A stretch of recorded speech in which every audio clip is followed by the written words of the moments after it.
पावन पुरी के अवसर पर हम सभी जनों को उपलब्ध करें। वंदनामी माता जी, वंदनामी माता जी, वंदनामी।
जन्म और वर्ण के चक्र को हमेशा हमेशा के लिए समाप्त कर दिया, जिन्होंने हम सभी भव्य जीवों को, संसार के प्राणियों को आचरण में अहिंसा, विचारों में अनेकांत और वाणी में सियादवाद की शैली में कैसे वर्णन किया जाए, कैसे बोला जाए, उन्होंने वो हमें सिखाया। धन्य है। आज हम अपने आप को बहुत सौभाग्यशाली मानते हैं कि भगवान महावीर के इस पवित्र शासन में हमने जन्म लिया, लेकिन जिन शासन को हमने समझा और हमें यह जिन शासन प्राप्त हुआ जहाँ पर जीवन की कला सिखाई जाती है और सम्यक समाधि की कला सिखाई जाती है, मोक्ष धाम कैसे पहुंचा जाए अतिशीघ्र अपने भावों की विशुद्धि के माध्यम से, वो उन्होंने हमें सिखाया।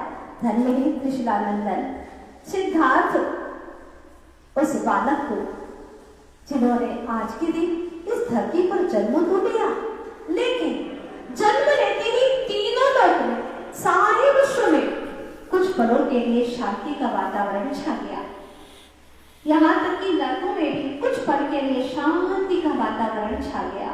आज वही दिन है जिस पर तीनों लोगों में शांति का वातावरण छाया था, लेकिन आज हम महावीर जयंती को बाहर से नहीं मना पा रहे हैं, भावों से पूरी तरह से मना रहे हैं।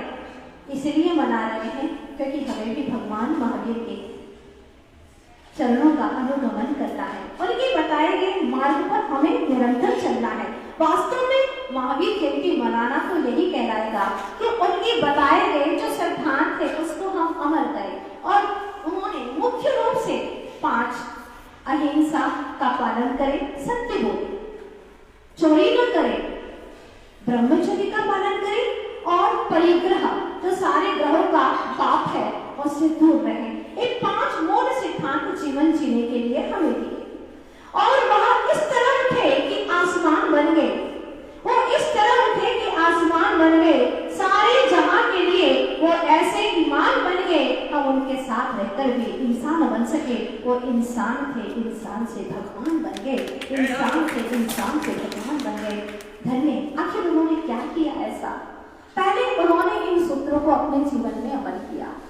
अहिंसा, द्रव्य हिंसा तो लोग बहुत कम करते हैं क्योंकि उन्हें भय लगता है पाप से, कहीं नरक ना चला जाओ, कहीं मेरे जीवन में भी पाप का उदय ना आ जाए और कोई मुझे गलत ना कहे, इसलिए द्रव्य हिंसा से तो बचता है। लेकिन भगवान महावीर स्वामी का कहना है कि तुम भाव हिंसा से प्रथम बचने का प्रयास करो, अर्थात अपने स्वभाव का मरण मत करो, अपने स्वभाव से दूर मत हो जाओ। स्वभाव से दूर होना ही हिंसा है। राग द्वेष आदि दुर्भावों से, विकार भावों से, विभाव भावों से हम अपने स्वभाव से दूर होते चले जा रहे हैं। प्रभु ने समझाया तुम अपने स्वभाव में लीन रहो, यही तो परम अहिंसा है, और सत्स्वरूप का आश्रय लो, यही तो सत्य है। लेकिन हमने सत्स्वरूप का आश्रय लेना उचित ही नहीं समझा, बस निरंतर असत के आश्रय से जीवन जीते रहे और अपना जीवन का समय, अनमोल समय को व्यर्थ गवाते रहे। कभी हमने सत्स्वरूप आत्मा को समझा ही नहीं। प्रभु ने कहा कि जब तू ही स्वयं को आत्मा नहीं समझेगा तो और जीव तुझे आत्मा कैसे मानेंगे? इसीलिए अनंत काल से तू एक इंद्रिय में भटकता रहा और वहां पर तूने अपने आप को आत्मा नहीं समझा था तो और लोगों ने भी तुझे आत्मा नहीं समझा। पृथ्वी पर मोड़ते रहे तुझे, तो पृथ्वी का एक बना, जल का एक बना, तो तुझे ऐसे ही समाप्त करते रहे, अग्नि में जलता रहा क्योंकि तू स्वयं ही अग्नि का एक जीव था। तेरा जीवन यूं ही समाप्त हो गया और हवाओं में ऐसे ही उड़ते उड़ते वायु का एक जीव था, तेरा जीवन यूं ही समाप्त हो गया और लोगों ने पेड़ पौधा बना तो तुझे काटा, जलाया, तरह तरह से वेदनाएं दी, तूने कितना सहन किया रे जी, मात्र इसीलिए क्योंकि तूने अपने आप को आत्मा समझा नहीं था। तो तू कर्म फल चेतना का फल, कर्म फल चेतना का फल भोगता रहा, अर्थात निरंतर दुख भोगता रहा और प्रतिकूलता में तू कभी भी किसी के प्रति प्रतिशोध लेने की भावना करते हुए भी बदला नहीं ले पाया क्योंकि तेरे पास में सामर्थ्य नहीं थी। अहो अहो, अनंत काल तूने यूं ही व्यतीत कर दिया, कभी अपने आत्मस्वरूप को पहचाना नहीं, अपनी भूलों को स्वीकार कर अभी भी रखते हैं और अपने आत्म तत्व का स्वरूप समझ। तो आत्म तत्व था, है और रहेगा। तेरे आत्म स्वरूप में कोई बदलाव नहीं है। अपने स्वरूप को पहचान, जान ले, आनंद से भर जाएगा। जब तक इसको नहीं जाना था तो तुम्हें जीवन व्यतीत कर रहा था, आज फिर ये अवसर आया है महावीर जयंती के अवसर पर, तो अपने स्वरूप को जान, स्वरूप को जान ले, ये सत्य व्रत है। आगे चोरी नहीं करना, वैसे वैसे तो कोई चोरी करना पसंद नहीं करता, क्योंकि लोग देखेंगे तो चोर करेंगे, अच्छा नहीं लगेगा। पर सिद्धांतिक दृष्टि से, आध्यात्मिक दृष्टिकोण से हर पल यह जीव चोरी कर रहा है, क्योंकि पर पुद्गलों को ग्रहण कर रहा है, प्रत्येक समय कर्म वर्गणाओं को ग्रहण कर रहा है, और पर द्रव्य को ग्रहण करना ही चोरी है। अपने स्वरूप की ओर झांकता तक नहीं, एक बार झांके अपने स्वचतुष्टय रूप अपनी चैतन्य ग्रह में, तो आनंद ही आनंद बरसता दिखाई देगा। कहाँ रोग, कहाँ पीड़ा, कुछ नहीं, क्योंकि मेरे भीतर में, मेरे स्वरूप में ना कोई कोरोना है ना रोना है, कुछ भी तो नहीं है। मैं तो आनंद स्वरूप हूँ, परम आह्लाद स्वरूप हूँ, कोई पीड़ा नहीं है मुझ में, न जन्मम न मृत्यु न मोह न चिंता न क्षुद्रो न भीतो आशुद्ध तंद्रा। मेरे भीतर में कुछ भी नहीं है, ये सब कुछ पर्याय की और दृष्टिपात करता हूँ, मोहजनित दृष्टि से देखता हूँ तो दुखी दिखाई देता हूँ। इसीलिए प्रभु ने कहा, रे आत्म, रे भव्य जीवो, हे विश्व के प्राणियों, जगत की और तुम्हारी दृष्टि जाए तो संसारी प्राणियों के उपकार की बात सोचो। उन सबका कैसे उपकार हो, जैसे आज कई लोग ऐसे हैं जो अपना सब कुछ छोड़ करके जीवों की रक्षा में लगे हुए, तन से मन से धन से लगे हुए हैं। कैसे संसार के जीव बचे और इनकी कैसे सुरक्षा हो, निरंतर ही सोचते हैं। धन्य है उनकी वह दृष्टि जो अपनी पीड़ा को पीड़ा नहीं समझते और औरों की पीड़ा को पीड़ा समझ करके अपने सारे दुख दर्द भूल करके उनकी सेवा में लग जाते हैं। औरों के लिए जो जीता है, औरों के लिए जो मरता है, उसका हर आंसू नमाए, प्रत्येक कर्म ही गीता है। ऐसा कहते हैं लोग, और हमारे प्रभु कहते हैं जो धर्म के लिए जीता है, धर्म के लिए मरता है, उसका जीवन हर पल समय सारमय जीता है, उसका जीवन धन्य हो जाता है।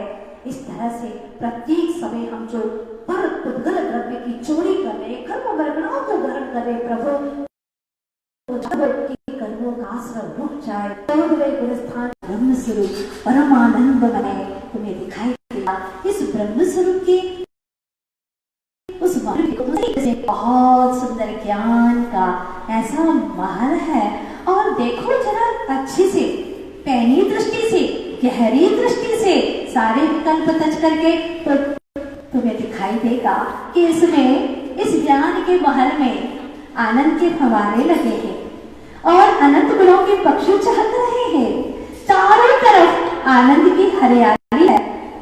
क्या कहे, उसका तो बयान भी शब्दों से नहीं किया जा सकता। एक बार तुम अपने भीतर की ओर दृष्टिपात तो कर। प्रभु ने कहा, तो ब्रह्म स्वरूप का अनुभवन कर, ब्रह्मचर्य, और अंतिम है अपरिग्रह। वस्तुओं का परिग्रह छोड़ना बहुत आसान है, किंतु विचारों का परिग्रह छोड़ना बहुत कठिन है। लोग वस्तुओं का परिग्रह तो छोड़ देते हैं कि चलो इसका भी त्याग किया, लेकिन छोड़ने के बाद में भी उसे छोड़ नहीं पाते और कहता है मैंने इतना दान किया है, मैंने ये किया है, मैंने वो किया है। अरे अभी भी तुझे ये सब कुछ याद है तो तूने किया क्या है? चलो याद रह सकता है, क्षोभन है, लेकिन उसे कषाय की दृष्टि से तो मत लाओ, अपने वचनों से तो मत लाओ। लेकिन यह जीव अपने विचारों का परिग्रह छोड़ नहीं पाता। किसी के प्रति बुरी दृष्टि बनाई थी तो उसको बना ही रखता है, उसको परिवर्तित नहीं करता। क्यों त्रैकालिक बुरी दृष्टि बनाते हो? त्रैकालिक दृष्टि बनाना है तो अपने स्वभाव की दृष्टि बना कि मैं त्रैकालिक परम पवित्र शुद्ध आत्म तत्व हूँ। बस 5 सिद्धांत अहिंसा, सत्य, अचोर, ब्रह्मचर्य और अपरिग्रह हमारे जीवन में आ जाए तो हम आज भी अपने परम पारमार्थिक स्वरूपी आत्म तत्व को देख करके परम आह्लादित होकर के पंचम गति को प्राप्त कर सकते हैं। लेकिन किया क्या? अहिंसा के अ को बताया, सत्य के आगे लगा दिया तो हिंसा और असत्य हो गया। अचोरी के अ को हटाया, ब्रह्मचर्य के आगे लगा दिया तो चोरी बहुत मनमानी की और अब्रह्म का सेवन किया। फिर अपरिग्रह के अ को हटा करके अपनी तिजोरी में डाल दिया, खुद धन दौलत इकट्ठा करते रहे और विचारों का दुष्परिग्रह जोड़ते रहे। फल ये मिला कि अनंत संसार में भटकते रहे, कहीं शांति नहीं मिली। तो इसीलिए अब फिर पुकारते हैं प्रभु, उन्हीं की आवाज, उन्हीं की अनहद नाम फिर हमें पुकारती है।